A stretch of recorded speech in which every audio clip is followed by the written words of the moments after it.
Welcome to Community Express. I'm Rachel Ann Goodman. Today we're talking about the health of our local marine environment. With us today is Lauren Gilligan from Save Our Shores to talk about Santa Cruz County's ocean backyard and their recent beach cleanup efforts. Also, Paul Michel from the National Marine Sanctuary will talk about their new center in Santa Cruz and a new UN report that sheds some alarming news on the health of our oceans. Also, we'll take a ride on the new Santa Cruz downtown beach trolley and hear from Jessica Vo, who has your community video calendar. That's all coming up on Community Express.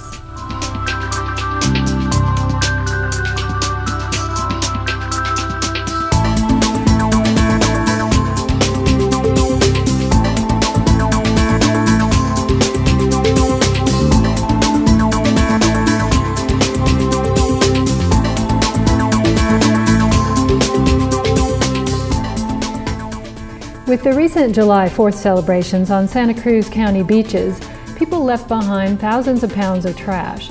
And thanks to Save Our Shores, many thousands of pounds were picked up right around the Monterey Bay area, keeping them out of the marine sanctuary and out of the mouths of wildlife. Here to talk about some of the trash cleanup efforts and also a political solution to some of our marine debris problem is Lauren Gilligan. She's program coordinator with Save Our Shores. And welcome, Lauren, to the program on Community Express. Thanks for being here. Yeah, thanks for having me. So, July 5th, what did it look like on the beaches in the morning when you guys came out with your bags? Yes, it was pretty crazy. It was not as bad as recent years, which was great for us because we do a pollution prevention day on July 4th. So we go out to the beaches and we give people plastic bags saying, hey, if you have some trash, it'd be great if you pick it up, even bring it home with you, throw it away in your house so it's not left on the beach. And we ended up passing out about 1,700 bags on the 4th and reached about 5,000 people. So I think that had a big thing to do with how good the beaches looked on the 5th. And didn't you also have some people dressed up in fuzzy marine mammal suits on Ocean Street to kind of encourage? We did. We had some creatures inviting people, or greeting people rather, on Saturday morning because we knew a bunch of people were coming in on Saturday morning. So we had our shark and our jellyfish and our turtle greeting people with pollution prevention messages and honk if you love clean beaches kinds of things. So that was great, and it definitely gets people kind of thinking about what impact they could have and really getting people to be stewards of the ocean. That's great. Yeah. So what is the problem with marine debris? What does it do out there? A lot of people think, what's a tiny little pop top from a little firework going to do to anything? It's so small, it'll just break down in the environment. Yes.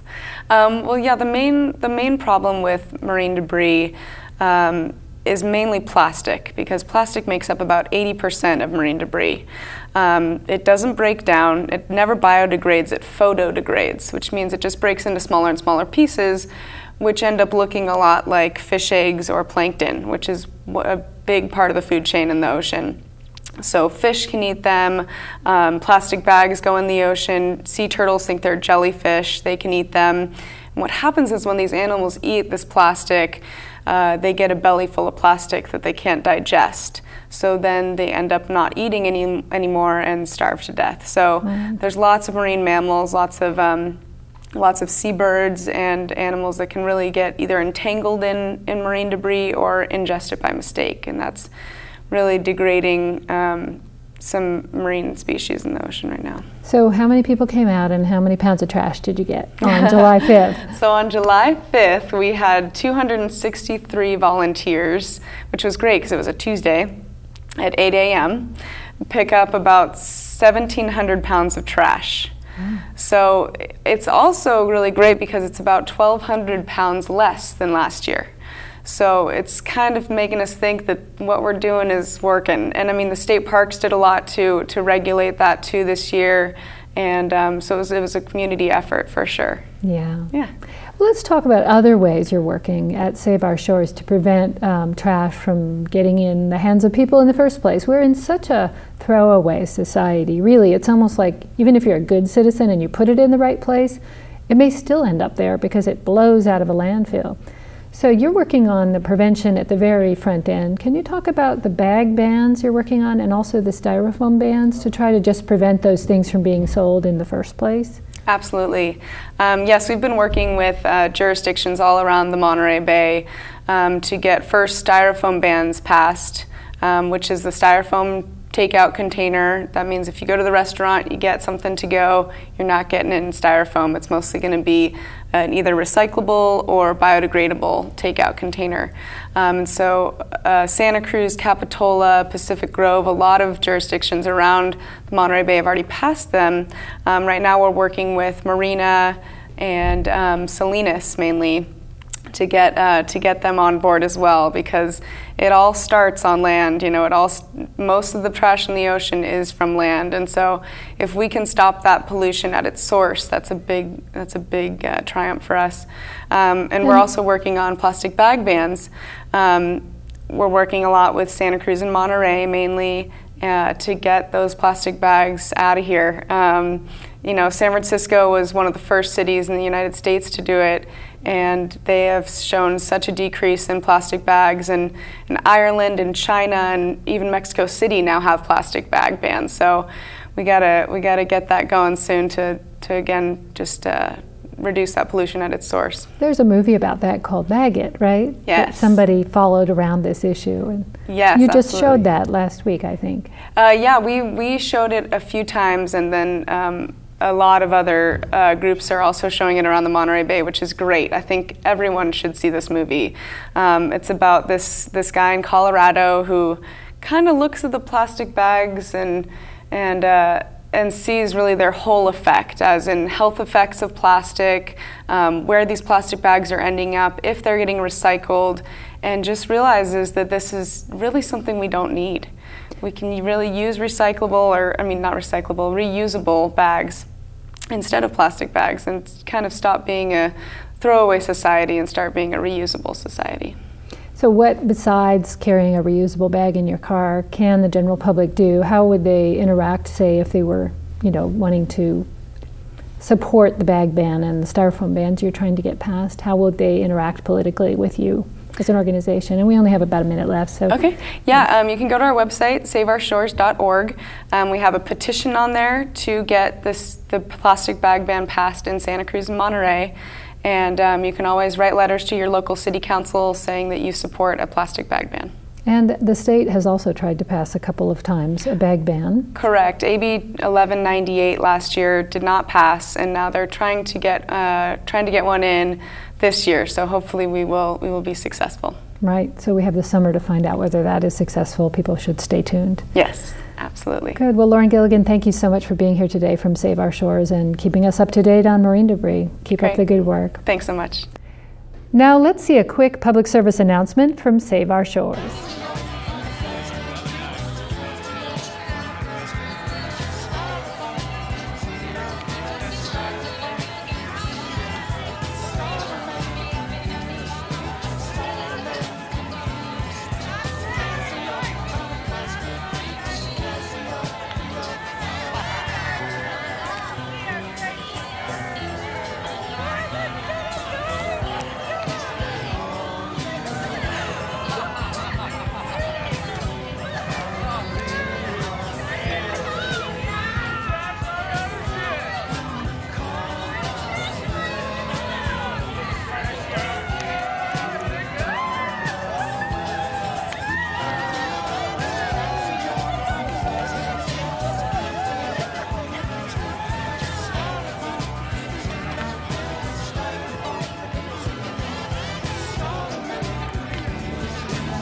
A June report to the United Nations states that there's alarming evidence that the overall health of the world's oceans is declining more rapidly than expected. Specifically, the die-off of 1,000-year-old coral in the Indian Ocean is being called unprecedented. The report cited man-made problems such as dead zones from farm runoff, an increase in acidity from too much carbon dioxide, habitat destruction, and overfishing as factors contributing to the ocean's decline. Here with us to understand some of that report and what locals are doing about it is Superintendent of the Monterey Bay National Marine Sanctuary. It encompasses 276 miles of shoreline and a large ocean area, so it is protecting the ocean. But obviously we need to do more than just a few marine sanctuaries to get a handle on this problem. Michel, how did you read that report, and what do you think its implications are for what we're doing here on land? Thanks, Rachel. You know, this report is very alarming, and I think we need to take it seriously. To me, it points like never before to the need for marine protected areas and better managed places in our world's oceans. So, you know, we're very fortunate here on the central coast of California, as you know, to have a national marine sanctuary where we do this focused management, focused research, education, and outreach. We need more places like that around the world's oceans, really, to reverse these declines, in my opinion. One of the big things that pointed to was global warming. That's a global problem. We have to get a hold of it in a big way. What do you think, how do you think it will be received by the major developed countries that maybe have a bigger responsibility because of their output of carbon dioxide? Well, ultimately, this is about our addiction to fossil fuels, and that's what we really need to get our handle on. And so while that problem seems like it's just too big for any one person or any one country to solve, it's really going to take a global village to address this issue. And we're going to have to start taking very small but very meaningful steps towards reducing our need and our consumption of fossil fuels, because that's the driving part to this carbon footprint that is our world today. How much do you think the general public understands the role of the oceans in their everyday lives? I mean, we all think of seafood and the fact that it's going up in price as maybe one of those indicators. Of course, the spill in the Gulf brought a lot of awareness to those two problems came together in that moment, both ocean pollution and our addiction to oil. But beyond those two things, how much do people understand how much we need the oceans? You know, I don't think that the average person really understands just how important the ocean is to our very survival. I mean, there's some amazing facts just about how the oceans really drive global climate, how they produce half of the world's ocean oxygen for the world. And so there's things like oxygen production, protein production, the regulation of climate and weather across the globe that really are the heart and lungs of our planet. And so for people to really understand that and grasp what that means is really what part of being a sanctuary is about, is transferring that knowledge and awareness so that we engender a stewardship ethic. And it starts here locally and it grows nationally and internationally. How do you balance sort of scaring people into awareness versus, you know, coaxing them through fascination with the science and the beauty of the ocean? How do you balance those things in your interpretive exhibits? For example, in the New Marine Sanctuary Center coming into Santa Cruz. Well, I think the key to that is to grab people by the beauty and the richness of the ocean. So the marine mammals, the seabirds, the ocean life itself, the beauty of the ocean is what draws people in. And then as we learn more and more about how important that is and how fragile really that richness and biodiversity is, then people really get to understand that this connection between what they do, how we live our lives, and the health of the oceans. And so, like you mentioned, our visitor center is going to be really important to that, where we're going to have hundreds of thousands of people coming through our doors to get that sense of ocean appreciation and their individual role in this land-sea connection with our watersheds, about what we can do in our everyday lives really to help protect the ocean. And I think with the changing world that we're all living in media-wise, people are using interpretation in a whole different way. You know, you have mobile phone apps that will tell you what you're looking at a museum. Are you planning any sort of fancy new media stuff in your exhibitry that might enable the public to be more interactive with you? For example, there was a YouTube video about someone freeing a whale in Baja from a fishing net. And there are more and more people putting up these really kind of heartwarming and wrenching imagery of the public just interacting with the oceans. Well, this visitor center is going to be all about interactive video displays and learning very quickly and spontaneously with the latest and greatest of technology. So we're going to have everything from iPhone apps to an ocean theater, a fly-through theater, interactive video kiosks where people can interact with the information and do in exciting ways. We're going to have a robotic vehicle actually in a water tank that people can drive around in the mock marine environment. We're going to have live webcams in the ocean environment that's going to be streamed into the visitor center. So we're going to have lots of different ways for people to interact with the ocean environment through these video and live streaming methodology. So really exciting to do that. Of course, the best thing is just take them outside and dunk them in the ocean, right? That's right. And because we're just literally across the street from the beach boardwalk and ocean, there will be lots of programming with which we will take people out to the beach and to the ocean environment, kids groups, what have you. So we are really so fortunate to be just right there on the shore to be able to do that. In the minute we have left or so, can you talk really briefly about marine protected areas and how they fit into ocean conservation? Sure. Marine protected areas are places where we can do focused management, and they're broadly defined, can be everything from no-take areas to various management measures. But the sanctuary itself is a marine protected area. Much like a national forest, there's all these multiple uses that occur here, but with this management protective framework. And so they are really set up to be focused places for management, where we can learn from experience, where we do focused research, and be sort of that insurance against the declines that we see globally in our world's oceans. Wonderful. Well, thank you for sharing the time with us, and we look forward next year to the doors opening on the new Marine Sanctuary Visitor Center, and we'll be there at the ribbon cutting. So thank you for sharing this time with us, and look forward to seeing you again next year to talk about the new center. Great. Thanks, Rachel. Thanks, Paul. And now we take you to the ribbon cutting for the new Santa Cruz Downtown Beach Trolley.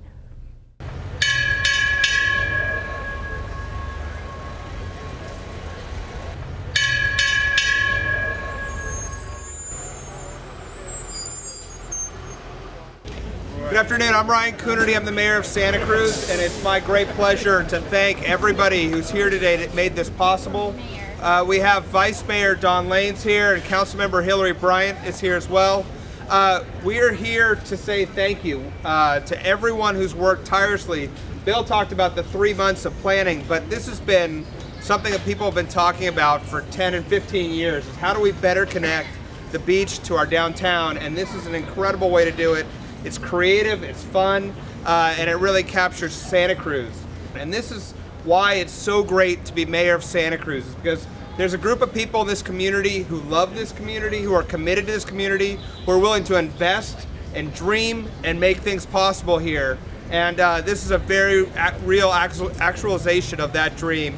And I want to thank everybody who made it possible, and I can't wait to get everybody riding that trolley back and forth between the beach and the downtown, and really introducing them to parts of Santa Cruz they may not have seen, and also just having fun along the way, which is a key component of what Santa Cruz is all about. So let's cut this ribbon and get this trolley going, and thank you everybody for making it possible. So Chip, you want a handle here? Sure. Okay. It's a couple of photographs, right? We appreciate that. Couple. Gee, everybody's got a camera. This is a different world, isn't it? All right, you ready? You're gonna pull, right? Here we go. 1, 2, 3. That's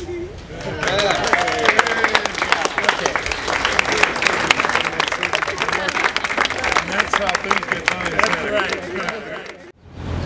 All aboard. All aboard. Pacific Avenue, Beach Boardwalk, and beyond.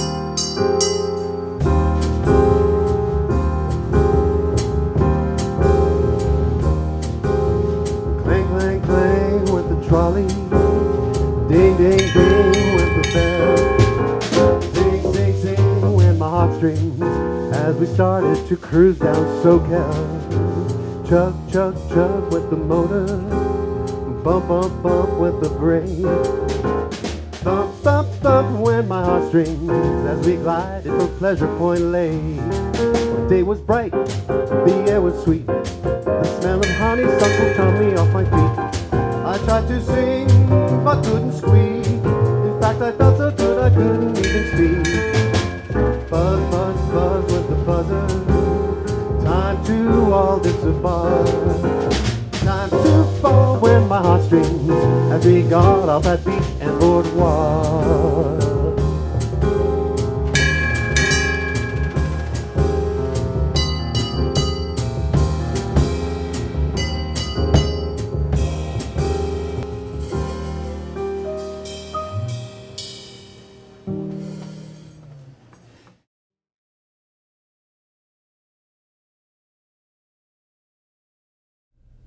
Up next is Jessica Vo with our video community calendar.